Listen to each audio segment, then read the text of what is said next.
Well, it's been a long time coming to sit here with these two gentlemen. Life has been lifing lately. I know we've all been feeling the transitions internally and witnessing it with the collective, and everything seems right on time. It's something that I feel like those in touch with their intuition have known was coming, the great shift. And even though we don't know exactly what it means for each of us, like internally, like how to deal with it, like the waves and how they feel, whether it's somatically or emotionally or psychologically, it's like, all right, I know this thing's changing, it's going to change, but I have to trust that the work that I've put in will allow me to see things clearly throughout it and to persevere and to be a leader. And yeah, chart out this path. But I think to start this podcast, like first, like introduce yourselves. I think it would be nice just to hear a little background on both of you. I guess I'll start. My name is David Vega. I'm part of the Flow State Collective, multi-medium artist and healer therapist, quantum healing, sound healing, movement, a lot of different mediums. And yeah, just trying to co-found and build this collective for the community, whether it's through art or wellness. And happy to be here today with you guys. Beautiful. Thank you all for welcoming me. My name is Sunru. I'm a soul therapist. I specialize in the movement, meditation, as well as music, fashion. I created a style of movement called Flow Chi, which I'm launching now. This is movement, breath work, and vocal exploration to stimulate the vagus and regulate the nervous system. And it's a laughing meditation. Fa fa fa fa fa. Oh, so yeah, this is yeah. Wonderful. So if you're watching this on YouTube, or if there's a clip floating around, we are at Flow State Collective in Portland, Oregon, our art collective wellness studio. David and myself are some of the co-founders of this space and ushering in a new era.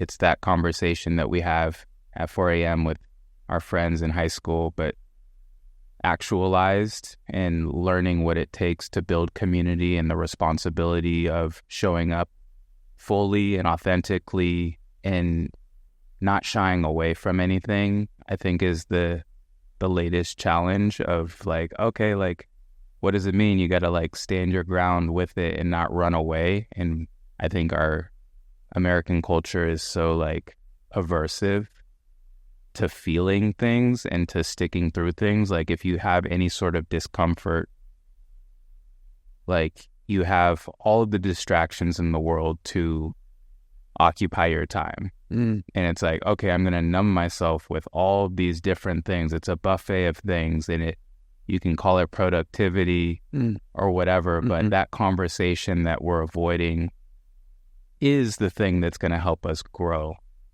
And that's something that I feel like we're all learning in these last number of weeks and months as major global societal things have been shifting, as well as close interpersonal relationships have been shifting.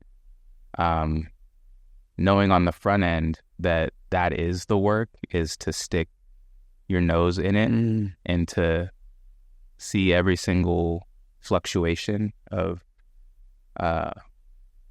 emotion or reaction and becoming less and less identified with the emotions and taking things less personally is something, at least for me, has been something that's come up of like, oh, like I don't have to take any of this seriously or personally and be hurt by it. Like it's not meant to hurt. People are communicating in ways that that serve them and protect them And I do the same thing too, you know? Yeah. So I'd love to go into, like, both of you have spent a lot of time outside of America. David from France, Sunru, world traveler. I guess, David, what drew you to America, and what was life growing up in France, and why did you decide to come here with all of the shit that's going on with this part of the world? Like, what would cause someone to move all the way across the world? So me moving here it kind of just happened. I met someone I fell in love with who lived here in America. And, back then I wasn't as conscious as I am today of the state of the world. I was as involved in caring about it. Just, young and not knowing everything. So my vision of America was solely based on what they show in movie theaters and TV shows. So it looked super cool. I was excited. And so obviously moving here, there was this period of time where I adapted myself to the lifestyle in America, and it was rough. I felt like I was just dipped into a pool with just a bunch of alligators and beasts in like a jungle, truly, but not in the best sense of the term. Survival was the first instinct that was awakened, and life is just so much faster here. There's just so much more you have to do to provide for yourself. It's very stressful. My health was impacted right away. I lost weight and my health just decayed very quickly after a year or two. Even lost some hair. I had so many reasons for stress and disease that showed up. And you don't realize right away, because for most people, this is just the definition of aging and becoming an adult. This stressful life, no more fun, just running after the bills, and each month you just are drowning and the waves go low enough that you can breathe a little bit and you think it's going to be fun and you're not going to take off, but then another one comes in and you drown again, and it's just this constant loop that the mass, I would say 90% of people are in America. And so growing up in France, it wasn't like that. People make less money because we don't need that much money, and because we're doing other stuff. That's why most people in America love Europe, because it's like la dolce vita. We live slower, we eat better. It's capitalism, but it's not the nest of capitalism, and a lot of things are still protected back in Europe. Healthcare system is free. We don't have FDA, so the food is better, cheaper, just overall way better. And when I was here looking back at my childhood, I was like, oh, all this it's not happening because I'm older and I'm an adult now and living this life. It's because it was way better when I was a kid. I was more in nature. I was having fun. So yes, I was younger and a kid, but you don't get to lose that as you age. And I realized how many things actually shifted, from the diet to the lifestyle to the stress levels. Everything needed to be updated and changed.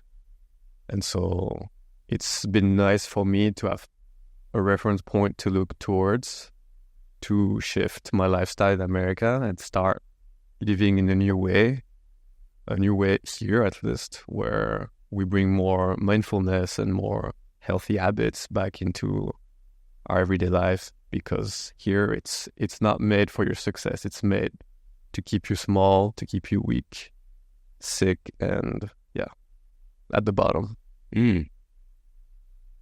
Let's go back to France. That's what I'm hearing. Yeah, instead of healing something or something that's rotten at its roots, that is this country, and there's such an aversion to even address the widely known truths of this country, and we're just in this cycle of we're still at square one here because of the unwillingness to accept what the truth is collectively, the history of this country, and address all of the lies and have accountability. That's the primary thing that I feel like is lost here, is like there's no sense of accountability, and then the people not coming together to demand that accountability. It's fear and separation is the mode, and we have to create the new systems of operating, and it takes work. It's easier just to be like the consumer and whatnot, and but we can learn so much from more simple living. Like, it doesn't have to be this dog eat dog, shark eat barracuda world. It's like, no, like we can create something new, and we all have something to offer as well. I think that's the greatest opportunity for any person listening to this or just out in the world, is like figuring out how you're going to be best of service to others and of yourself. Like, the way that you're best of service to others is literally the highest expression that you have as a person. Like, inherently, like you kick two birds with one stone, feed two birds with one crumb, whatever. Like, that is like everybody's duty here on earth, is to figure out what that is for themselves. I want to go into what those things are, but first I have to tell a story about how the story that I love telling so much to introduce Sunru and his journey, and I'll let you take it away. But about 5 years ago, I was in San Francisco visiting a friend, and I was just shooting photos on the street. I just had lunch at Mao on Valencia. Beautiful Vietnamese place. They have great chicken wings. But I was just walking up the street, walking off the meal with my camera, and I was just walking up the block, and I saw someone across the street, like with a drum, just kind of walking really light across the street. We're just heading in opposite directions, and then once we became parallel, I started walking over to the other side of the street to meet you. A big like semi was kind of like crossing, so I kind of like lost sight of you. And once it passed, I realized that you were walking towards me at the same time as well. Once we got in proximity, we did not share one single word with one another. We just opened our arms and hugged one another.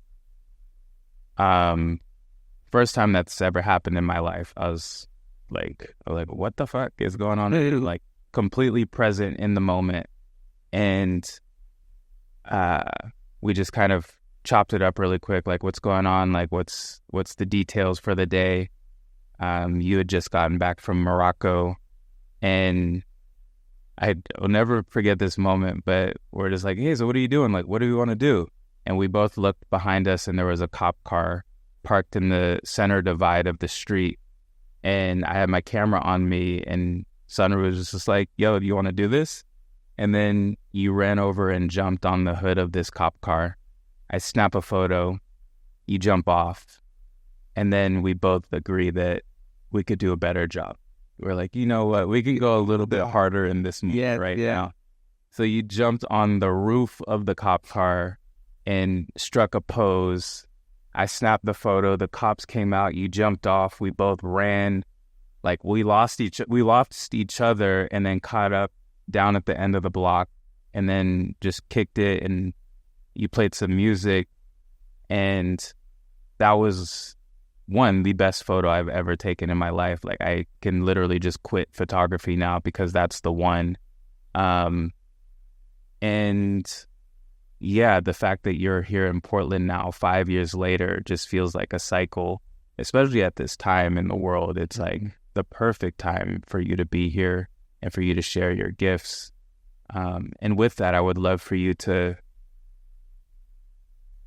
share a little bit or a lot of it about your journey. Like, where did you come up? What were the things that you learned? What's the journey now? The travels, life experiences, and we can just flow. Okay. Woo! Ooh, yeah. That moment was a reclaiming of my freedom, of my, how do you say, my truth, that I would not be, my power would not be taken by America. I left America because of the police brutality and things that I had witnessed and gone through.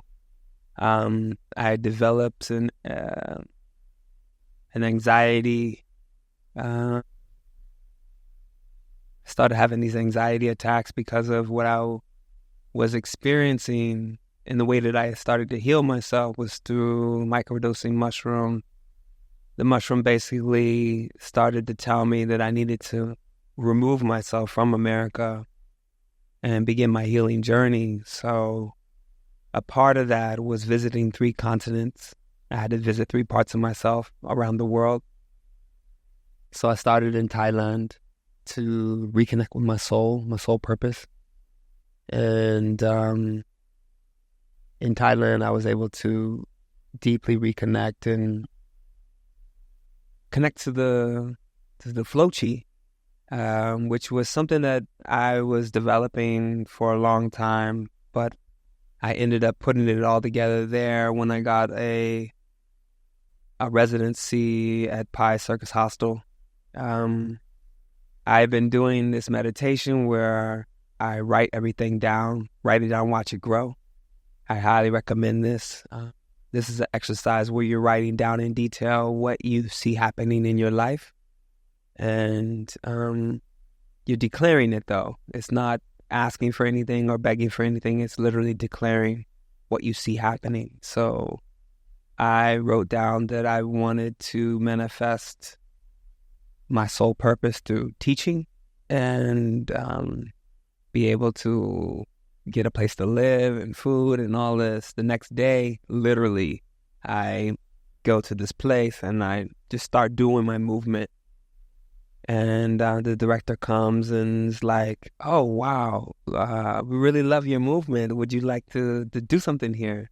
You can have a place to stay. You can have food to eat. We'll pay you some money. You can get tips." And I was like, "Oh, wow." And it's like, only thing you have to do is just teach 40 to 50 humans at sunset. So I began to do that. And when I did that, I had no idea what I was going to do. So I just I ended up taking some mushrooms and just got into it. And it was really about the child light and laughter. And it became using that child light and using that laughter to invoke my truth and the flow state. And so that's what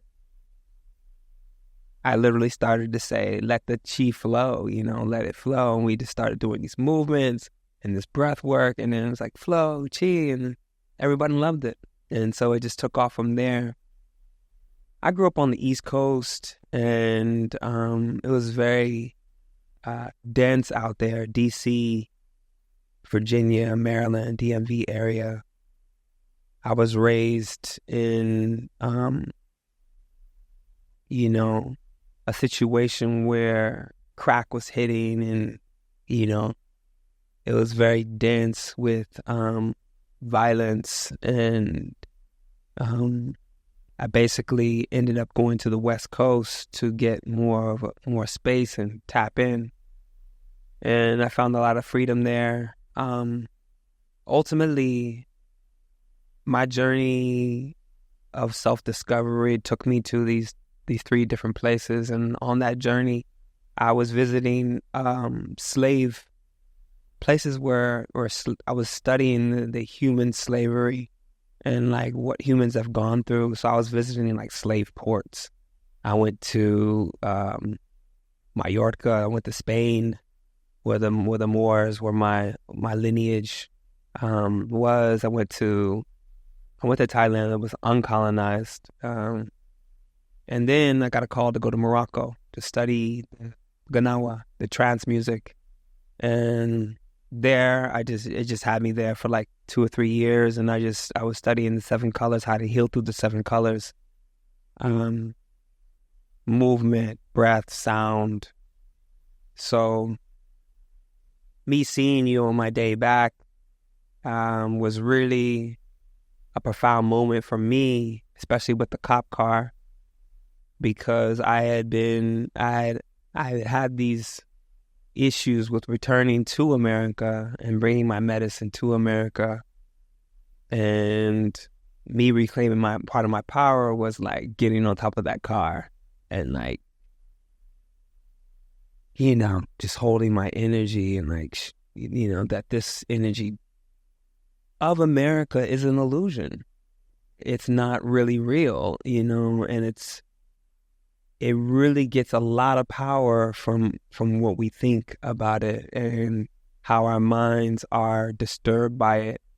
So it's, and me returning from Mexico, I've been in Mexico for like 4.5 years, ever since the lockdown, and it was the same issue.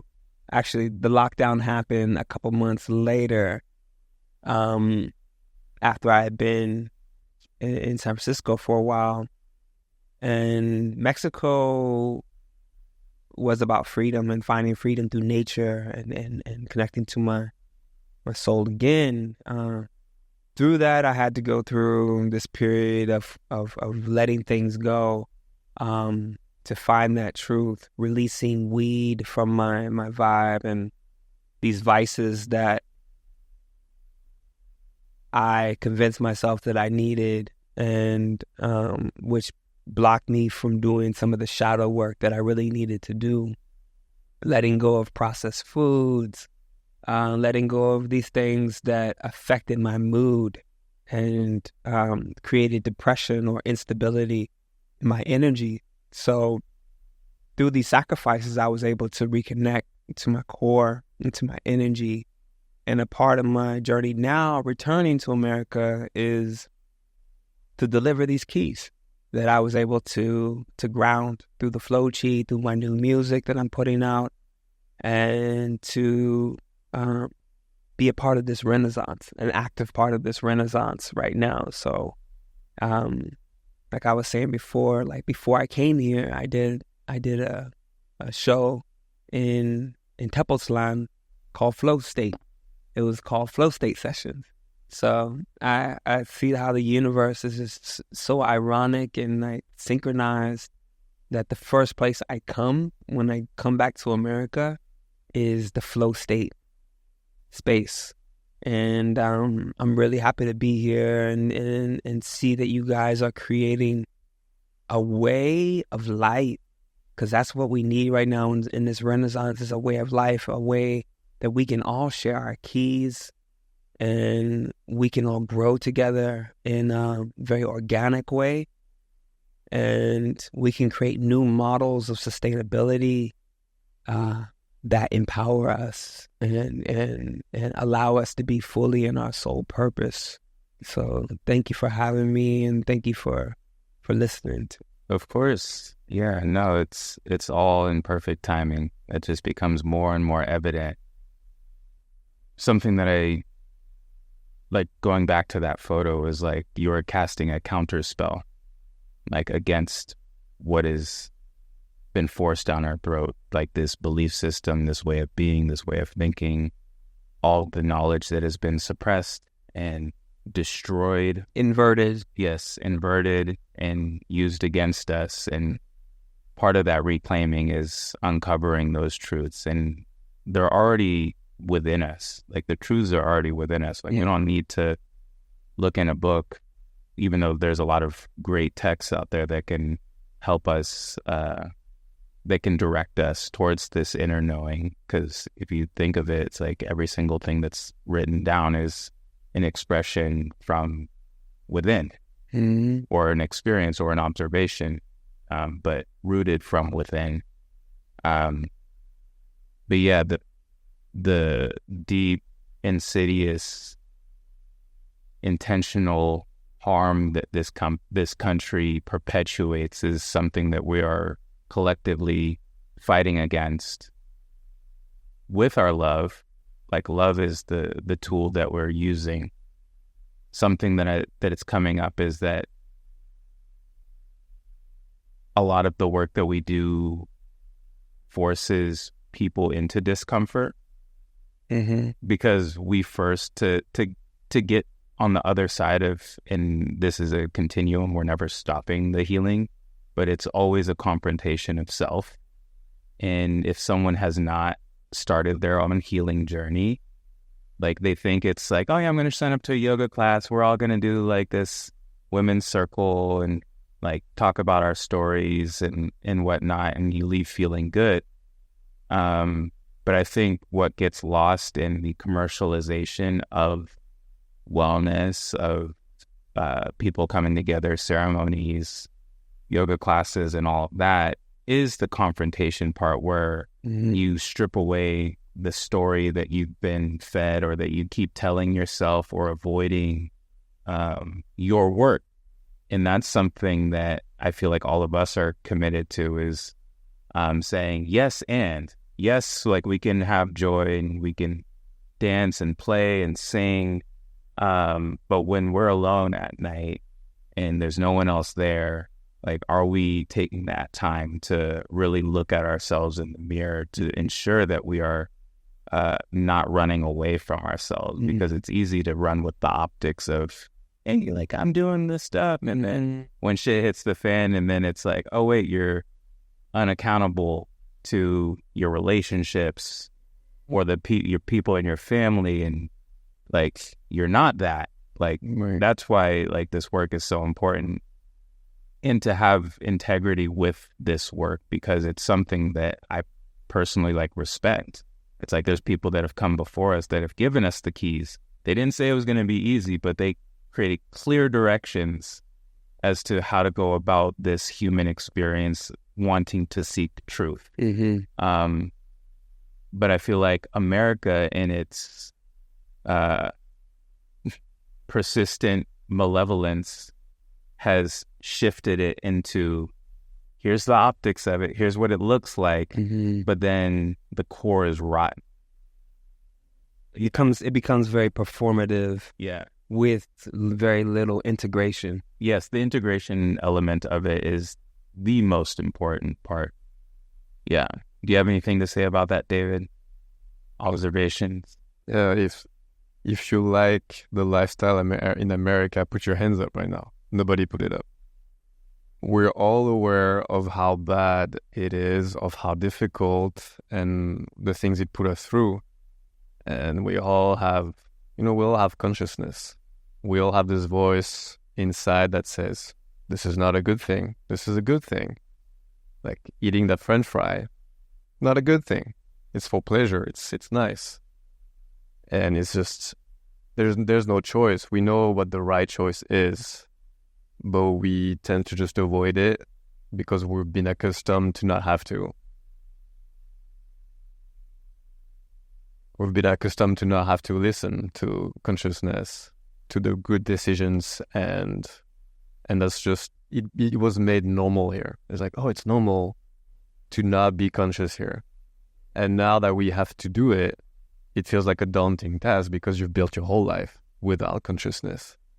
And so it's a whole mountain you have to climb, and all yourself that you think is yourself to shed, and that's painful. Yeah, healing work is not easy, and so it's easier to put it under the rug and get distracted and consume. And if you're consuming, you're not creating, and that's the problem right now. Yeah. Do you have anything to add to that? Yes, I think that is the main issue that I've seen in many communities around the world that are these intentional communities that are trying to come together, is this consumerist, at the spiritual consumer reality, where we have access to these medicines, to these ceremonies, to these new ways of life that give us these peeks into a new world of being, a new way of feeling and connecting. But it becomes another addiction. It becomes another way of escapism for many, because of the lack of integration, because of the want to consume more and to be constantly fed like this. Consuming has been normalized to the point to where our whole system is inverted as far as like what we eat and how we take care of ourselves. Even we were never even taught how to breathe in this reality. So these are new things that we're learning and that we're incorporating, and this is helping us access our truth and a solid foundation. And a lot of the medicines were just to show us about our connection to the breath of life, which is our foundation. We have DMT in our lungs that we can access that can keep us high all the time.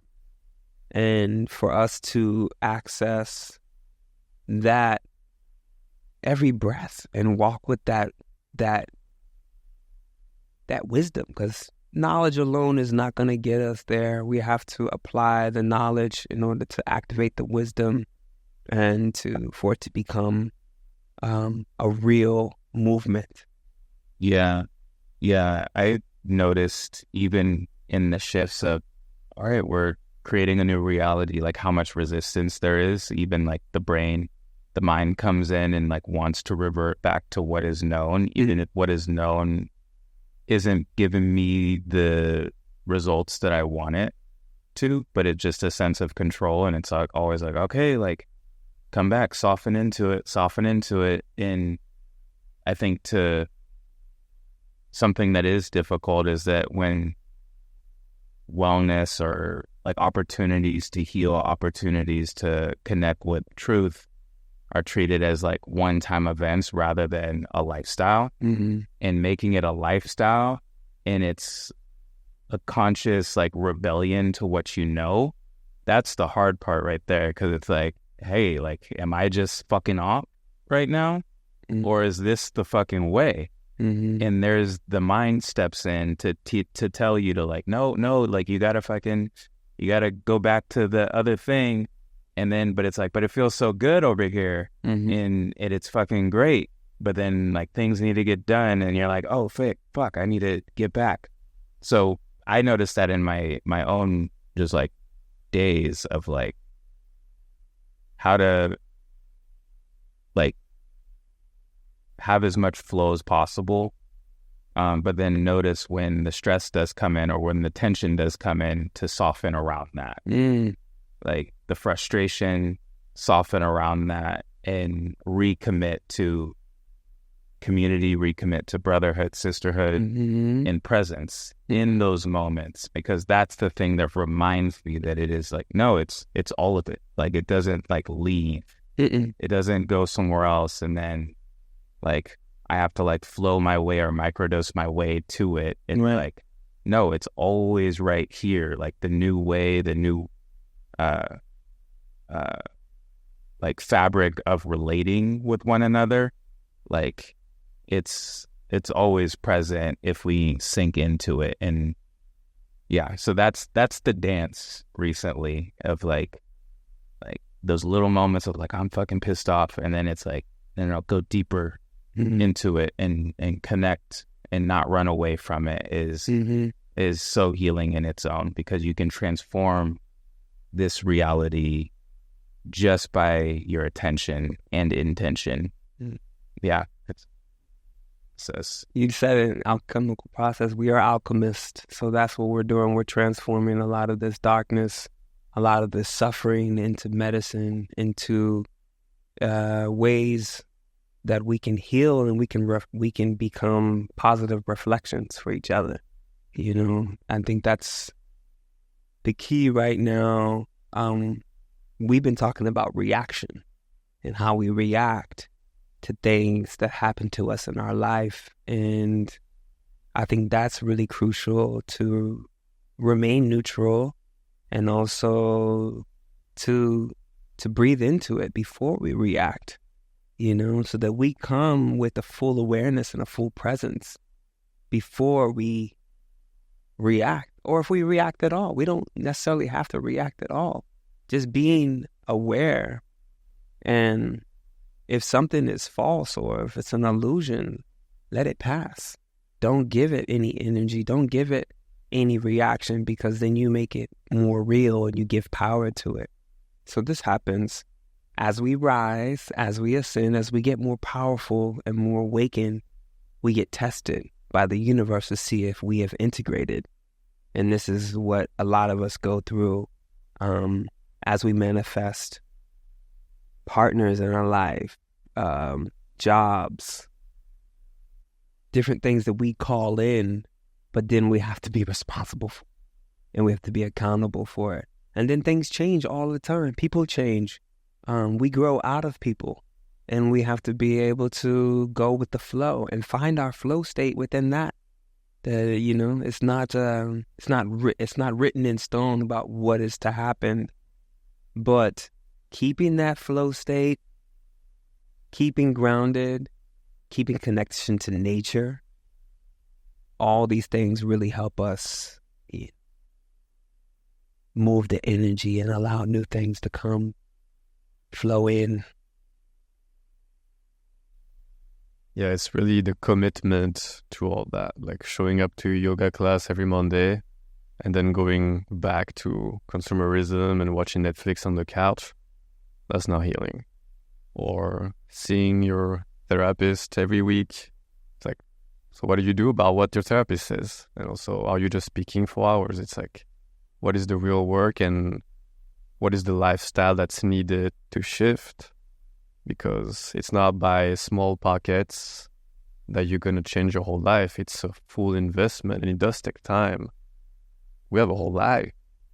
It's a journey that's going to take years, and every day, every week, every month, every year is a new cycle and a new opportunity to make more steps and go forward.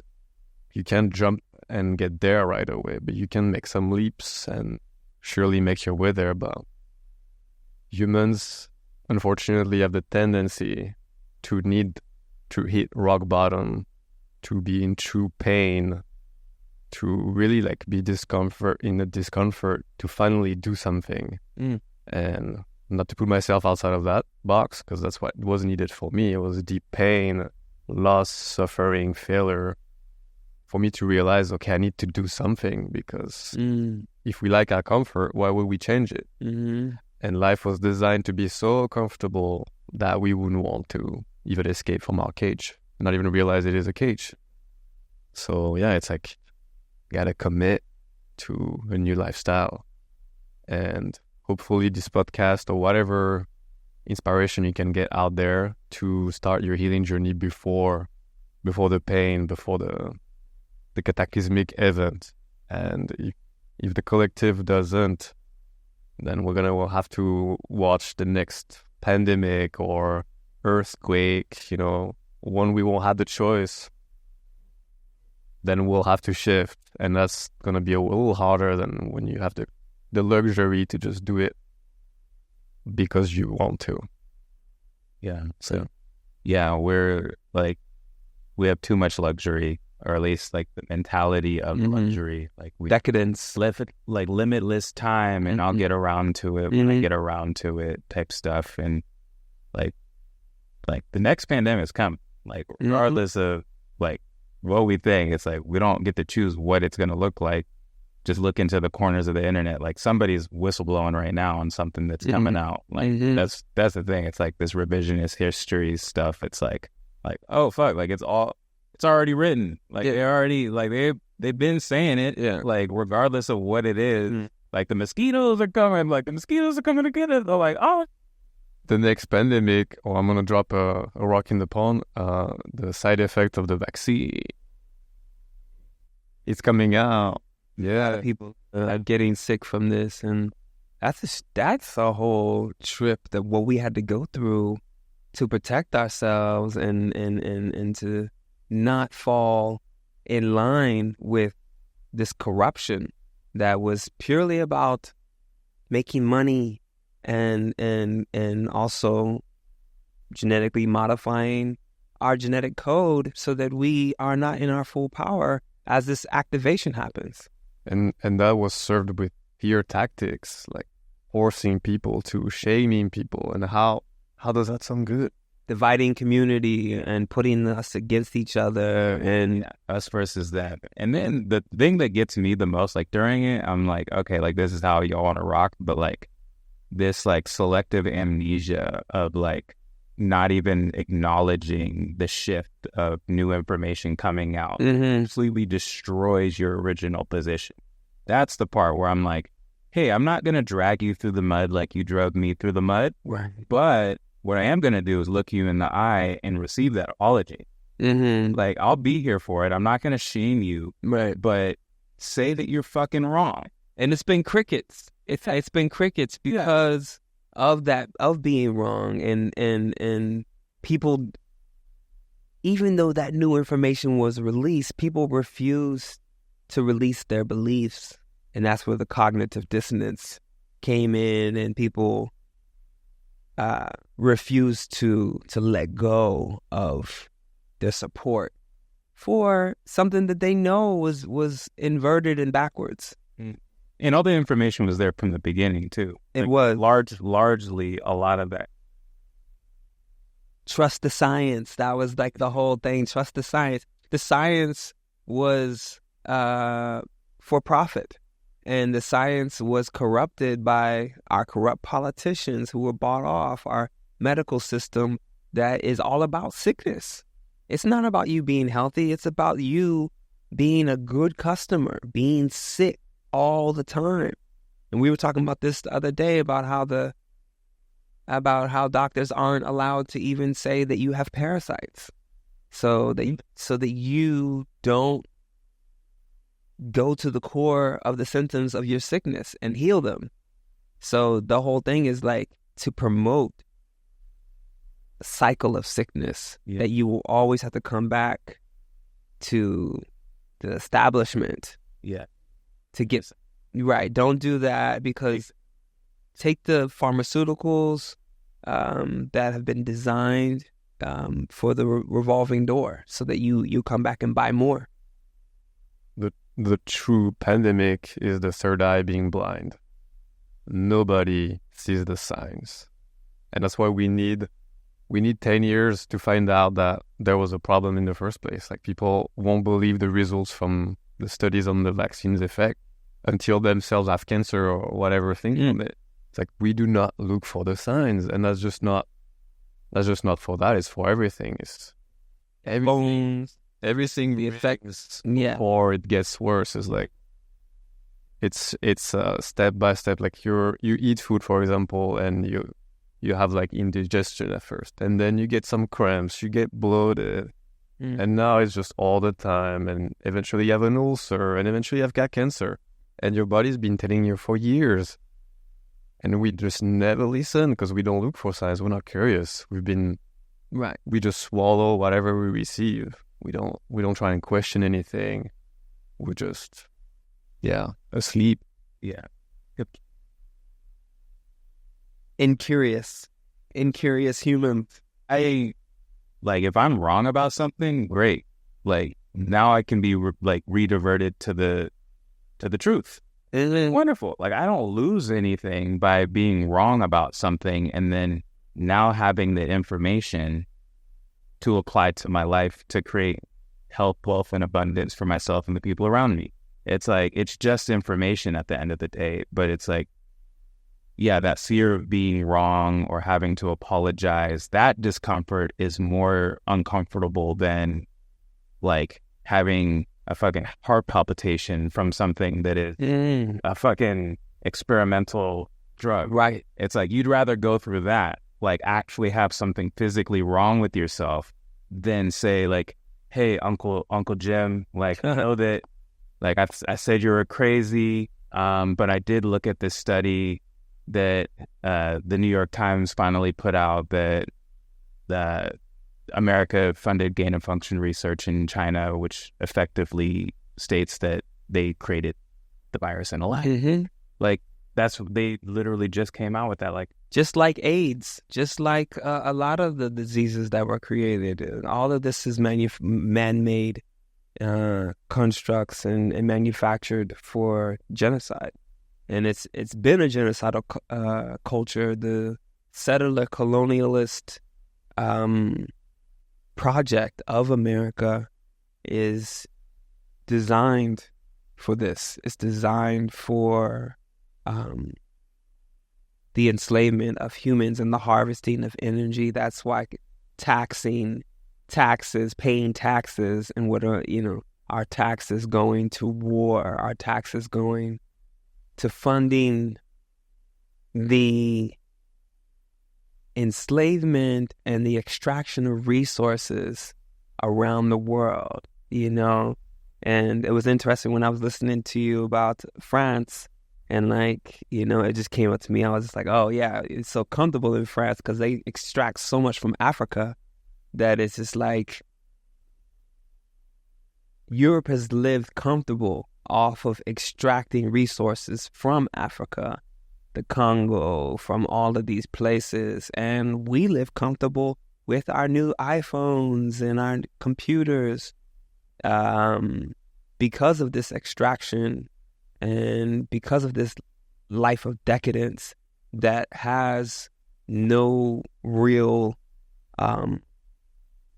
there's no real awareness of where these things come from and the impact on the earth that it takes or humanity. And this has been something that we are just awakening to right now. Like, a lot of humans have not seen what's been going on in the Congo. Don't even realize, or melanated genocide has been going on so long that most humans are desensitized from it in the West. It's not a big issue. You know what I'm saying? Because it's Africa's always been poor. Africa's the richest on the planet, but the extraction process makes it poor, and all the refugees coming and, this intensity of displacement that happens through war. I ended up getting locked up in immigration in Mexico because my papers weren't right. Ironically, after I did a whole benefit for Palestine and Congo and Sudan, and being behind bars and with Haitians and Hondurans and Chinese, all types of people trying to get to America, but affected, running away from their country because their country's unstable or at war, or they want to go to a place like America that has all these resources. But it's all created through this genocidal system, ecocide, ethnocide, that's about profit.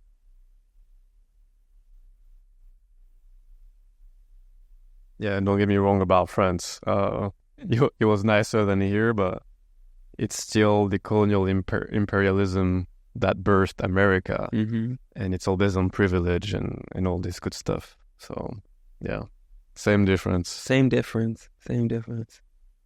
I think with that, that's like all the things that we know to be true, all the ills of society, and constantly learning more. And I'm learning so much, just even the one thing good about social media is that it creates alleyways of communication and people that have that same fire in their belly to bring truth to light and to share information and to express their love and their creativity. And it's that's a huge part of the revolution is happening on social media, bringing things to light and helping people become mobilized, but like, where do y'all see your part in this renaissance of this revolution of this truth and accountability, this commitment to justice? Because we all do play a part, but maybe share a little bit about your role in it, or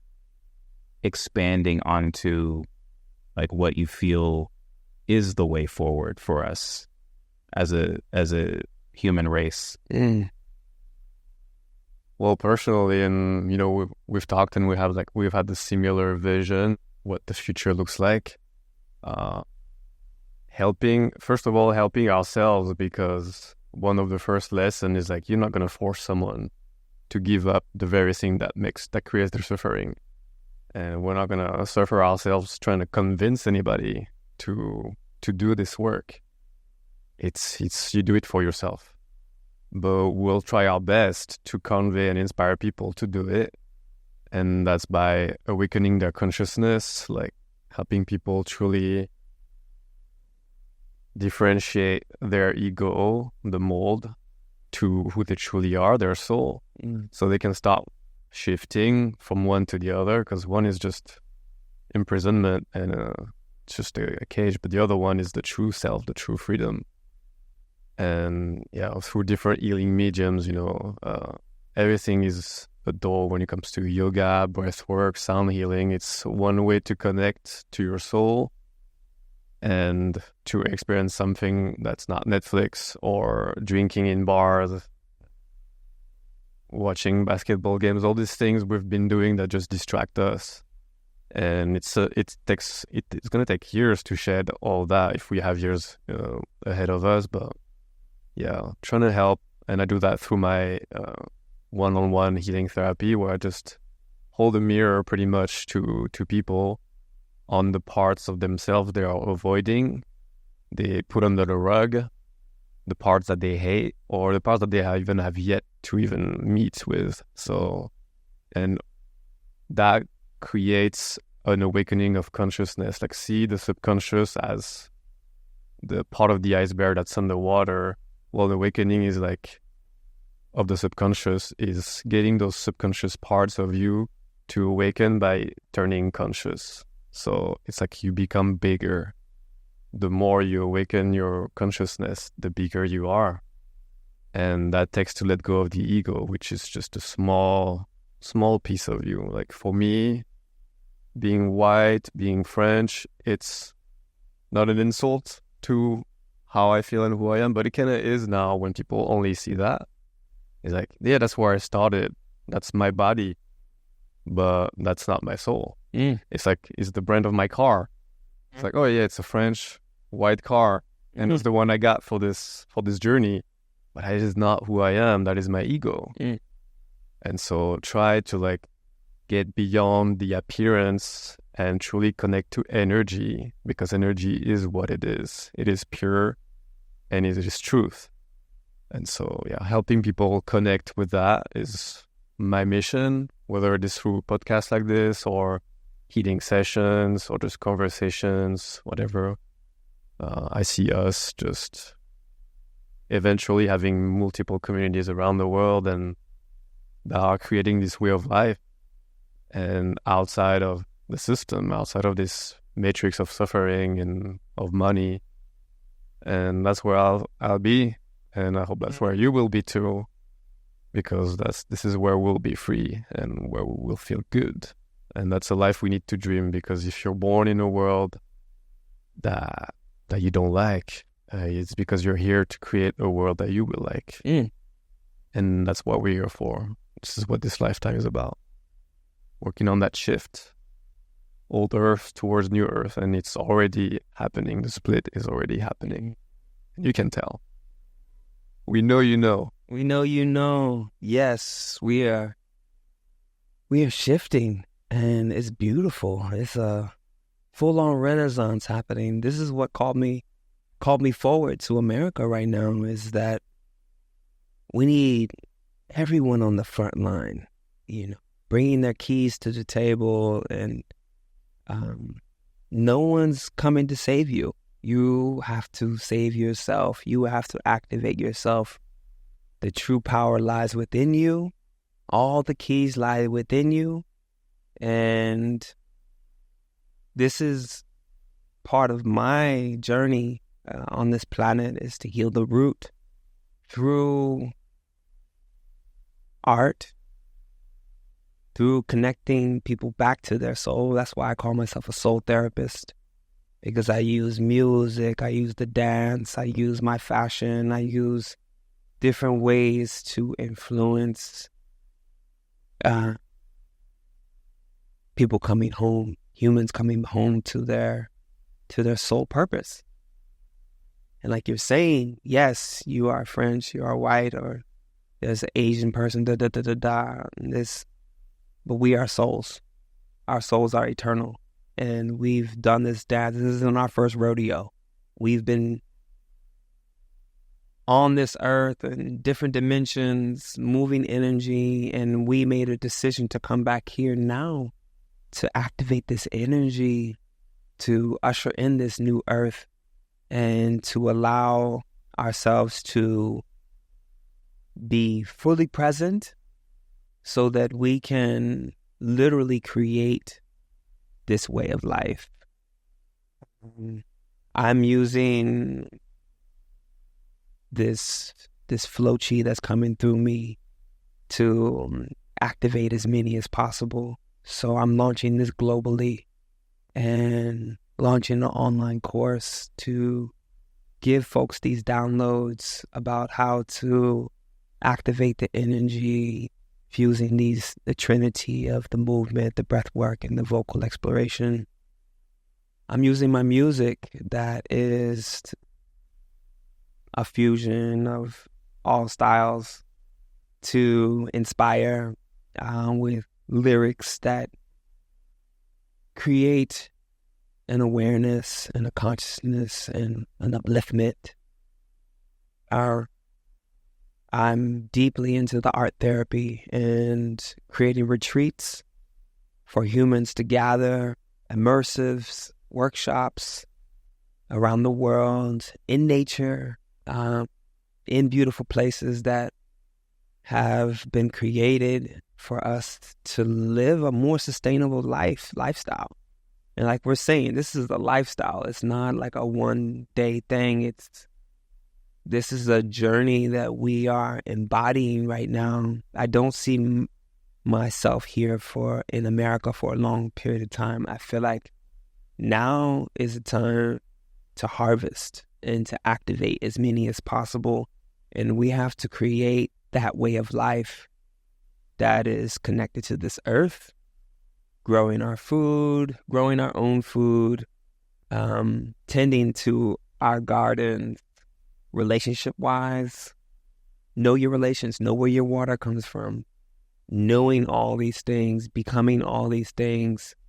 So when this old world officially dies and that shift does come, which it is happening now, we will already be in motion to protect ourselves. And we are protected by our gratitude and by how we choose to embrace each day.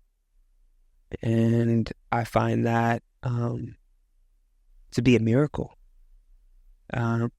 Really been exploring this whole concept of dying every night as we go rest, as we go to sleep, so as they say.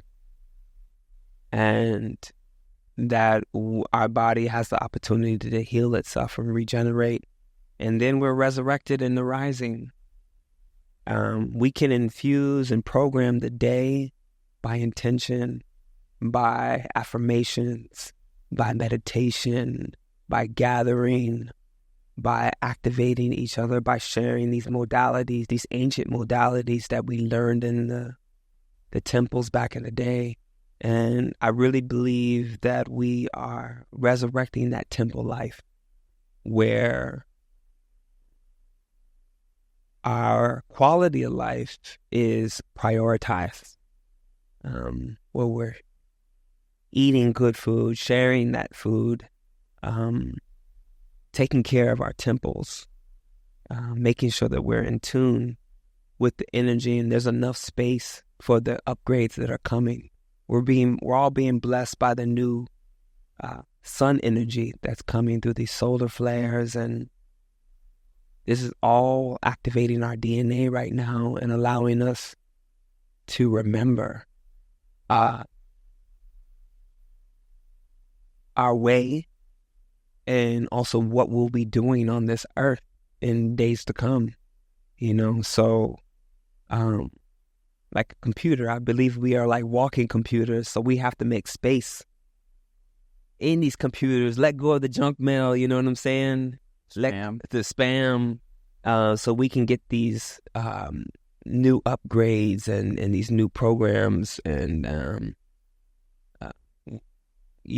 and be able to function high level. I believe humans have infinite potential.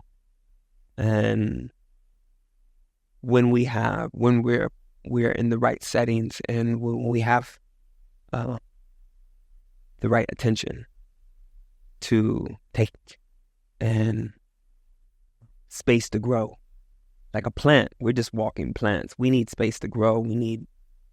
Sometimes we need to weed out certain things in our life in order for to fruit, So a lot of it is about that and creating a support system like permaculture.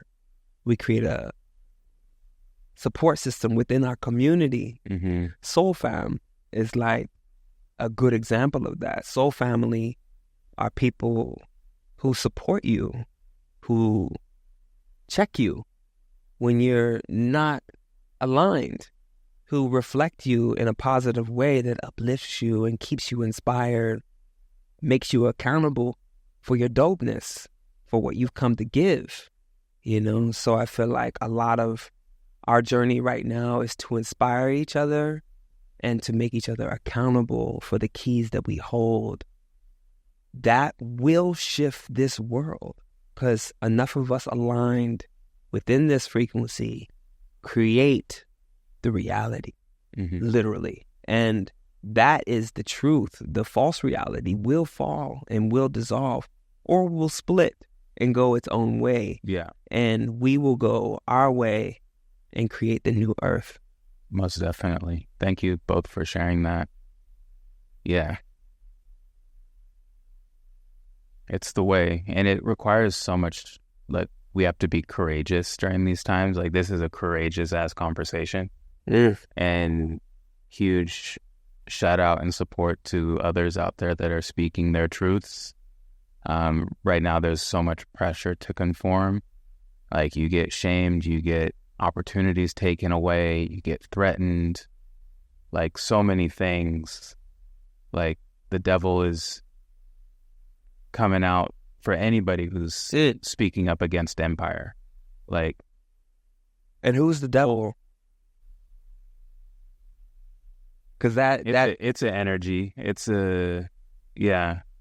I was just thinking about the Rick Ross song, like, the devil is a lie. Yeah. And I was like, oh shit, that's like a double entendre, because like the lie, like purporting itself as truth is. Exactly. I was like, oh, the devil is a lie. The devil is a lie. Ooh. Double lecture. It's just like people saying that they got demons that won't let them rise. You give power to energies outside of yourself. Oh, the devil made me do it. It wasn't me. In the church, they're like, oh, the devil must be in you. And it's like, no, you did that shit. You have to take responsibility for your life. There wasn't no devil. There was no demon. But there are energies within you that are conflicted, that will take control of you to make and take your power from you, or mismanage your power, and I think that's what we all have to deal with for life. We will, no matter how much power or how much we ascend or how much we awaken, we'll constantly be tested by ourselves. Yeah. And it's like, people think we got to be perfect. It's like, it's not even that. It's like, you're allowed to fuck up. Like, all of us are allowed to fuck up. We're allowed to mess up.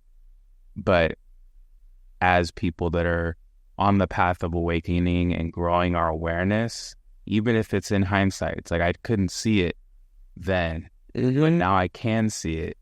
You can still mend that wound for yourself and whoever else was affected. Hello. Like, it's still all available now to like rewrite the past, write the future, being in the present. Like, there is no like, oh, like this bad thing happened or whatever. It's like, how are you going to alchemize again and make that work for you, or make that work for God? Hello. I was just vibing on that today with relationships and how a lot of women have so much hatred towards men. Yeah, this is a courageous podcast. Let's get into it. If we're here to get into it, let's get into it and hash it out, and like really talk about it, because it's something that is so real in our community, that we're dealing with. We're dealing with these trauma bonds that don't allow us to grow as humans. We're humans before we're men or women. We're humans experiencing this, making awful mistakes, treating people like shit, not having the full knowledge and presence to take care of somebody's love. So, when you deal with a succession of men who are just fucked up, and then you're just so fucking done, and you can't allow a man to rewrite that story because of your pain and because of your enslavement in the past of what other men have done.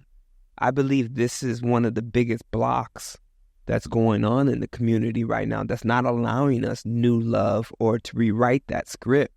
And it's happening with men too. There's men who hate women, who create a deeper wound by being extra fuckboy energy, by perpetuating that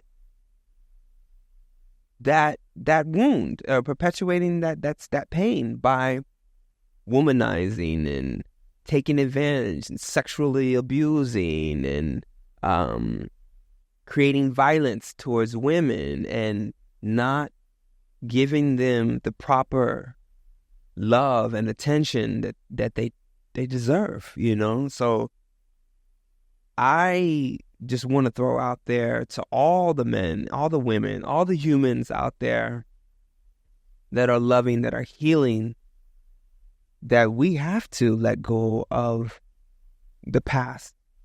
We have to learn from the past. Don't, throw it all out, but like learn from it and apply it, integrate it. And that's part of the shadow work too. And sometimes it takes isolation and not just jumping into relationships to distract yourself, and being alone and finding out who you really are, and loving your fucking self.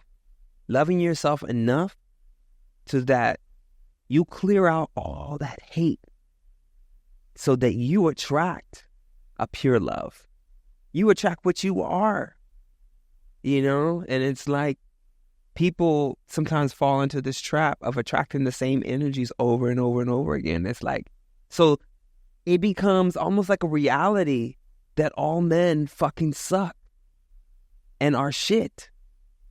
And they only want one thing, and they're just so disgusting and and we hear that in the wordplay, the spells, because words are spells. So when you speak something out and you speak it into existence all the time, you grow to expect it. You manifest that shit, and then you fucking, even if it's a good guy, like I think something that we've had conversations about is like the wounded feminine like attacks the sacred masculine. Something healthy shows up into their lives and it goes contrary to the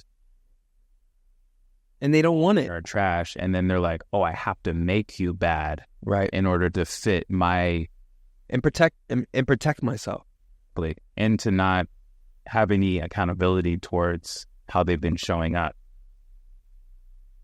And it's like, okay, like you just smeared the good guy or like the person that treated you with respect, and now they're the demon. Like I wrote down, I was like trying to make sense of this because this is like a very present topic societally, but society's not. They don't have it's too deep. It's too deep because it's women accountability is all I got. Right. Because it's all dealing with that divine feminine and the divine masculine that we're giving birth to, but we're also dealing with the toxicity of those that we have to release. And to release that and there's a story behind it. It's been romanticized to a point to where a lot of people don't want to release that toxicity because it supports their narrative and their comfort. And the identity they build around it. Exactly. That's part of this quote that I wrote down in my notes. When the wounded feminine comes into contact with the sacred, healed masculine, she has to make him into her oppressor to continue her inner narrative and identity, externalizing the darkness she is afraid to face within, perpetuating the stigmas of toxic masculinity and not having accountability for their own choices. Don't cancel me. I'm just a human. That's the real. I'm just human. Just treat me as a human. Don't throw me into this like this toxic masculine, this toxic man thing. Yeah. The trauma is valid and so is the response, but holding on to that your whole life and not giving an opportunity to heal and to let good people get in your life, that is the new problem. And it's like we go back to being third eye blind. It's like if you don't feel energy, then you just see a man, you see a body, and it's categorized bad person. You have no sixth sense to even tell, oh, this he's a man, but he looks like a good one. There's none of that. And it's like we need to start seeking energy and truth and like give everybody the benefit of the doubt, or just the benefit of let them tell who they are through their behavior, their words, their energy. Is this guy smiling or is he looking at me weird? It was like look for those signs instead of just like blocking before they get any chance to. Yeah, I think the root cause is like a lack of inner trust within oneself, you know, because it's like it is hard to pick up signs if you're not truly connected in that moment with yourself and with your own knowing. Like I've been duped plenty of times throughout my life, even recently. Duped. Because people will show you what they want to show you and to get in, and then they flip the script. Yeah. Or it comes out, they can't. Along the way, though, that it's like if we're not sharpening that tool of awareness, that we can get caught up. And it's not something to punish everyone else for. It's like this is that one experience that, like I let my guard down and I got hurt from this. But can I forgive myself? Can I come back into loving myself, trusting myself, and remaining open for goodness to come back into my life, rather than holding everything at bay and not confronting, or at least doing that work to cultivate another atmosphere of acceptance. It's easier just to be like, you know what, like all of them are bad, right? And like he's got to earn me and and pedestal. Right. Hey, you can do that, but you're not going to find anything that... Right. And it's going to support your narrative, because after a while, you're going to get desperate and you're going to go for something that isn't really it. And then all of a sudden you get hurt again. So that's the whole thing, is like protecting your energy. Yes, there is space for this. We must protect our energy because energy transference is real. Who you surround yourself with, you become. Getting to know the energy that you're encountering. Platonic intimacy. These are all things that are crucial in community. You don't have to be in a romantic, intimate relationship to tap in to someone. Platonic intimacy is so crucial to knowing self, to knowing what you're getting into, who you're attracting. Are you invested? You know, because if you're not, and you will know if you need to invest or divest in the energy once you get to know them. You know if things don't line up, if they're eating the wrong things, or they whatever. Their mind is in a certain place. You can start to see what residues they have going on, and then you can make an informed decision. But if you cut the energy in the beginning, or if you come with a premeditated ideal of someone and who they are and don't allow them any space to grow or to share from a clear point, then we don't ever get to grow anything in the garden together. It becomes a barren garden. You know, I feel like every relationship is like a garden. You know, like our relationship, you know, it's like we don't hang out all the time, but our rapport and what we fed each other has allowed us to grow and trust each other more, you know. And I feel like that's with all of our relationships. We tend our garden.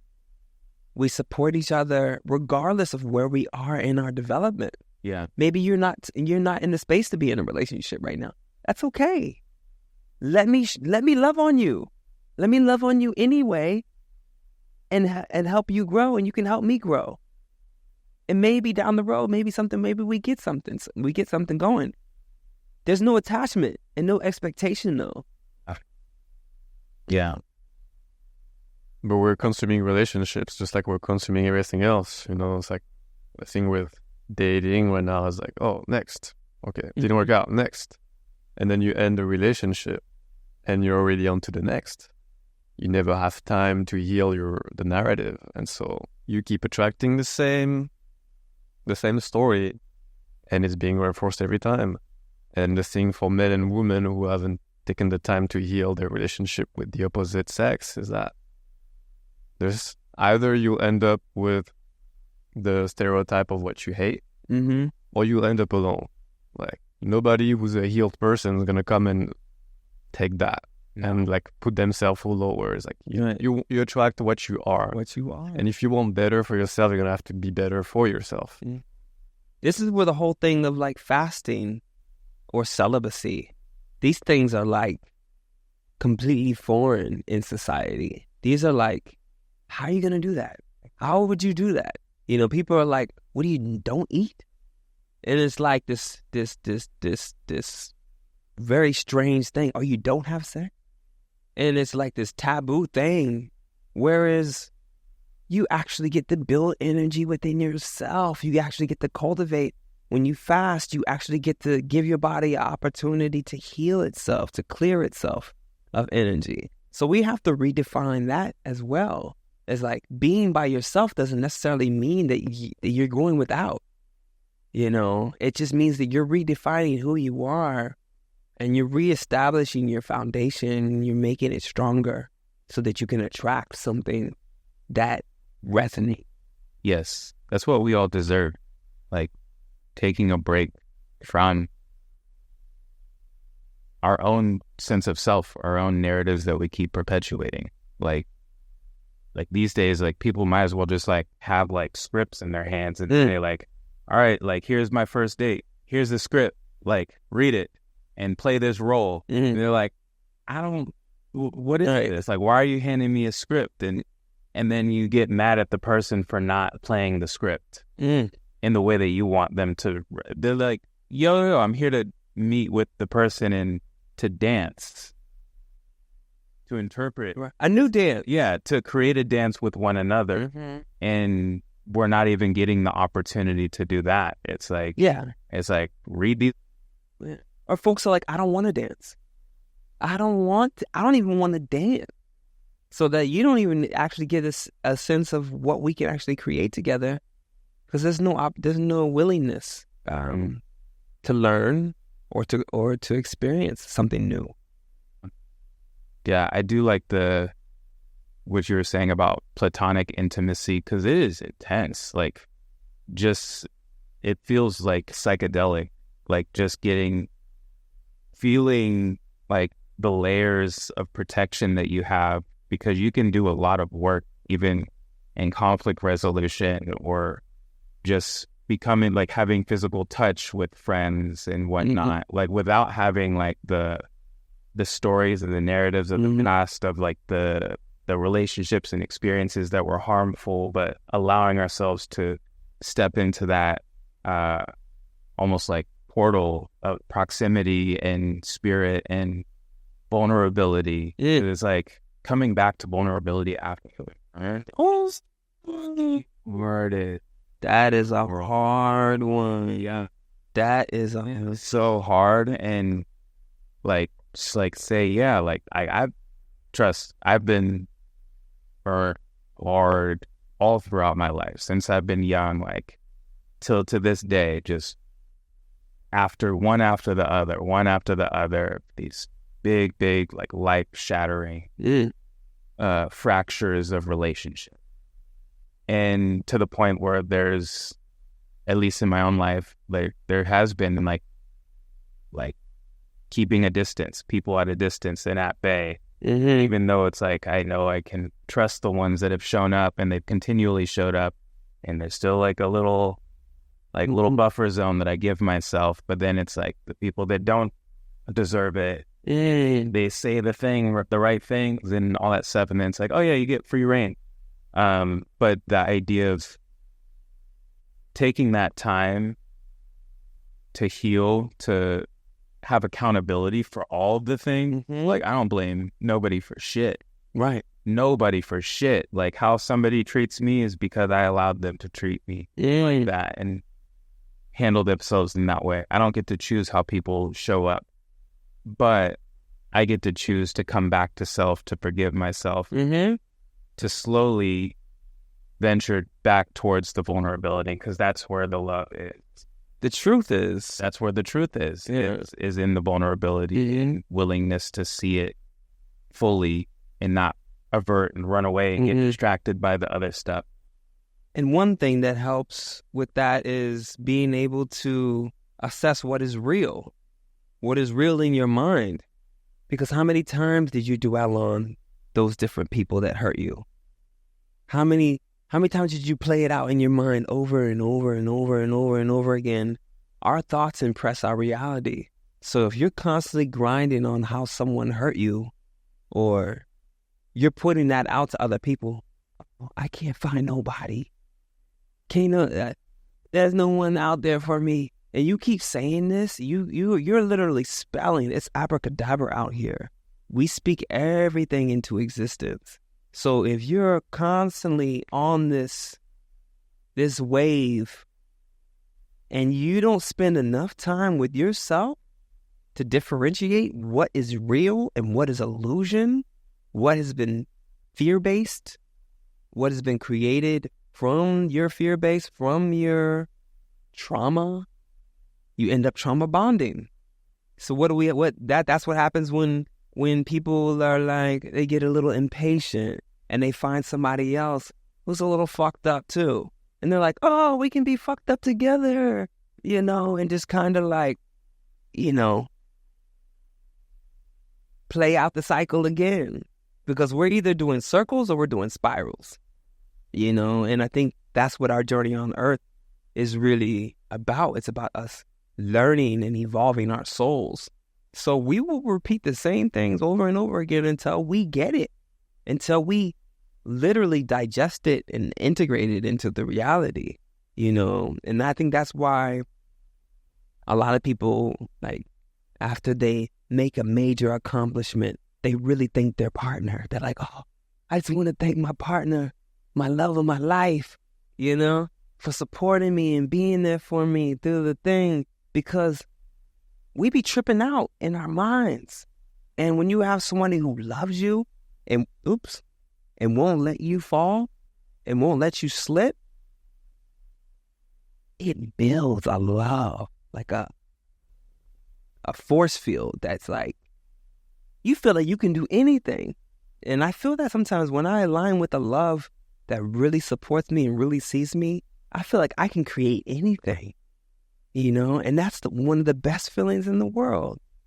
And when you don't have that, sometimes you feel broken, like you can't, and it gets weird. But then you have to know yourself. You have to know that nobody can take your power unless you allow them to. No one can affect you unless you allow them to. And that's like reclaiming our power. Like we were talking the other day, know thyself. That's like one of the main things on most of the temples around the world. Know thyself. That means all levels of yourself, all dimensions of yourself, so that you will always remember to come back to the 0 point. And from the 0 point, you can go anywhere within that and always come back to center and remain and be able to navigate through anything that gets thrown at you. People are going to flip. They're going to go through different things. It doesn't reflect on your self-worth, though. And I think that's the main thing that we're learning here, especially with love and honoring each other's evolution. Yeah. Beautiful. Follow up, David? Yeah, I just wanted to say that you are not what happened to you. Do not confuse your story with your identity. It's like the weather in the sky. It's just forever changing, and change is the theme of life. So let go of what happened. Just process it, think about it for a little bit, and then just move on. Like who you were yesterday and what happened to that yesterday you, it's gone. It's time to design the you for tomorrow and what this person is going to be doing. So yeah, do not dwell. Just do it for a little bit, but then let it go. Let it flow. This podcast was dedicated to convince you to meditate every single day. This hour and 30 minutes has purely... And that's the flow state. This is the flow state right here. What you just witnessed in this podcast is the flow state. We didn't have any script about what we were going to talk about. We allowed spirit to come through us and flow and speak these words through us from our souls, from our hearts. And I feel very honored to be here and to be doing progressive work like this, because this is the transparency we need to really facilitate real community, real movements. People are going to watch this out there. They're going to be fed from our transparency, from our vulnerability, from the words that we spoke on these different subjects. So I want to encourage community around the world to tap in, to have those uncomfortable conversations, get into it, so that we can grow with each other, so that we can really evolve and actualize this new earth consciousness. Where can people find you on the interwebs? I am currently building a website, but I'm also Sunru333 on Instagram. And soon you will be able to tap into my flowchart online, and I will be giving links to this. Stay tuned through there. So, David, is there anything else you'd like to share? Yeah, maybe you're pretty closer. Yeah, we just talked about healing. Mostly, I guess the theme was healing and shifting who we are, because it's not going well. So we can tell that America, to just take the example, has been getting worse and worse. And you don't have to be a genius to understand that it's going to get worse. And that there's only two ways out of that. Is that either you stay in the car that's about to crash, or you and don't wait for the cataclysmic event in your life to make a change. Or you go to sound healing, you go to yoga, you go to breath work, you heal yourself through the breath, through vocals, through conversation with the therapist. Much nicer experience, I think. And you can do that here at Flow State, and any collective, any space that offers those mediums, whether they're more artistic or more focused on healing mediums. So 2 different ways to the same destination. And there's some people who are going to do neither and just like crash with the car and not even, just like completely let that happen. So choose your ending. But yeah, I think. Or your beginning. I think the choice is an illusion. Yeah. Where can people find you on the interwebs? Well, if you follow Flow State PDX, you'll probably find me. I'm also on Instagram as Davega, DA, 5 spaces, lower spaces, Vega. And more and more to come. Oh, yeah. Yeah, I'm super grateful for the both of you that y'all keep me accountable to what I'm here to do and ensure that. Because, like, I know what I'm here to do, but to just have people like yourselves that are also on that same path and doing it in your own unique, beautiful way just gives me so much more confidence to know that I'm not alone in this journey. Because for most of my life, I have been alone. Thinking this way, acting this way, doing this way, being this way.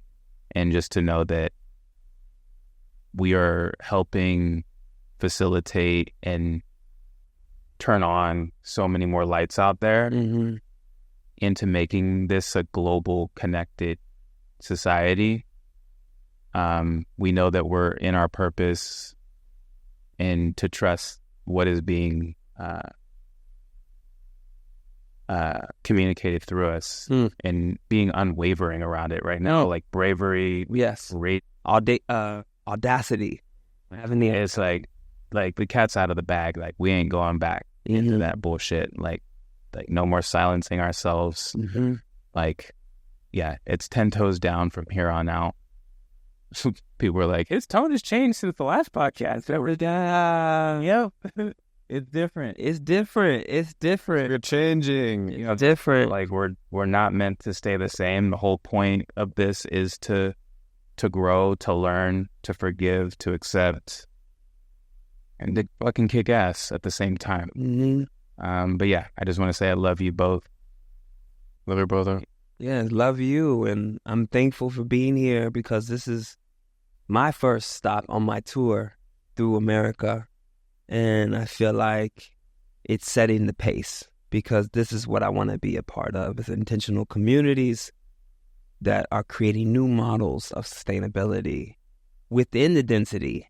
You know, Portland is very dense, but there are lots of light.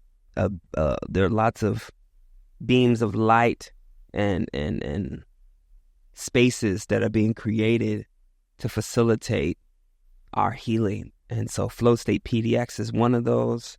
And I look forward to seeing the evolution of the curriculum that will be created here that will support many different therapies and modalities and ways of coexisting, you know, because this is a global thing, you know.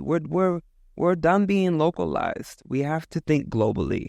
We have to go visit these different temples and communities to grow and to activate the grid, you know, the global grid. And that's how we raise the vibration of the earth, you know, is by cross-pollinating energies, ideas, concepts, and then we actualize them into reality.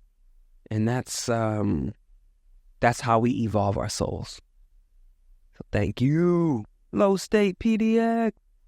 The revolution is now. Oh. Yeah. Well, thank you, David. Thank you, Sunru. And thank you all for listening to Opening Presence. Bloom.